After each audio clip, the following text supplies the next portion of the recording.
সিএনটিভিকে আমার প্রশ্ন হচ্ছে, মাননীয় মেয়র সাহেবকে, আপনি দায়িত্ব নিয়েছেন 7 মাস হয়েছে এবং এর ভিতরে আমাদের আশার সংবাদ হচ্ছে আপনি বর্জ্য ব্যবস্থাপনা থেকে একটি বিদ্যুৎ কেন্দ্র স্থাপনের সিদ্ধান্ত নিয়েছিলেন এবং আমরা দেখলাম পেপার পত্রিকায় সেটার ফলাও প্রচার হয়েছে।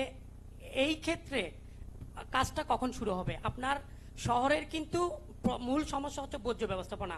আপনি যদি আনন্দপুর ওই হালি শহরের ওইখানে যদি বর্জ্য ব্যবস্থাপনার বিদ্যুৎ কেন্দ্রটা তৈরি হয়ে যায় তাহলে আমার মনে হয় 50% বর্জ্য ব্যবস্থাপনা দ্রুত নিষ্পত্তি হবে। জি, ধন্যবাদ আপনাকে আপনার প্রশ্নের জন্য। আমরা ইতিমধ্যে আপনারা জানেন যে প্রায় 8-10টা কান্ট্রির রিপ্রেজেন্টেটিভ আমাদের সাথে দেখা করেছে এবং আমরা কথা বলছি। জাপানিজ একটা কোম্পানি, কোরিয়ান একটা কোম্পানি, সিঙ্গাপুর, নেদারল্যান্ড, চায়না, ইউকের কোম্পানি, তারা আমাদের সাথে কথা বলেছে। আমরা পর্যায়ক্রমে তাদেরকে ফিজিবিলিটি স্টাডি করার জন্য বলে দিয়েছি।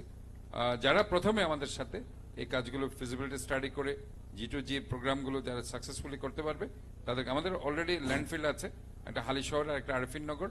আমরা আরেকটি ল্যান্ডফিল আমরা 1 নং ওয়ার্ড যেটা পাহাড়তলি, সেখানে আমরা উইদিন শর্ট টাইম আমরা সেটা কিনছি, প্রায় 140 একরের মতো জায়গা। সো আমরা মনে করি আমাদের সব আছে সেটা করার জন্য। তো যেটা একটা আপনারা জানেন যে ওয়েস্ট টু এনার্জি সেটা পরিবেশ বান্ধব কিনা সেটা পরিবেশ মন্ত্রণালয় অ্যালাউ করে এই জায়গায় গিয়ে তারা সেখানে ছাড়পত্র পেয়ে গেলে ইনশাআল্লাহ এখানে ফিজিবিলিটি স্টাডি যদি সম্পন্ন হয় চট্টগ্রাম ওয়েস্ট টু এনার্জি যে প্রজেক্টটা সেটা শুরু হয়ে যাবে আশা করছি। আপনার প্রশ্ন শুরু করুন।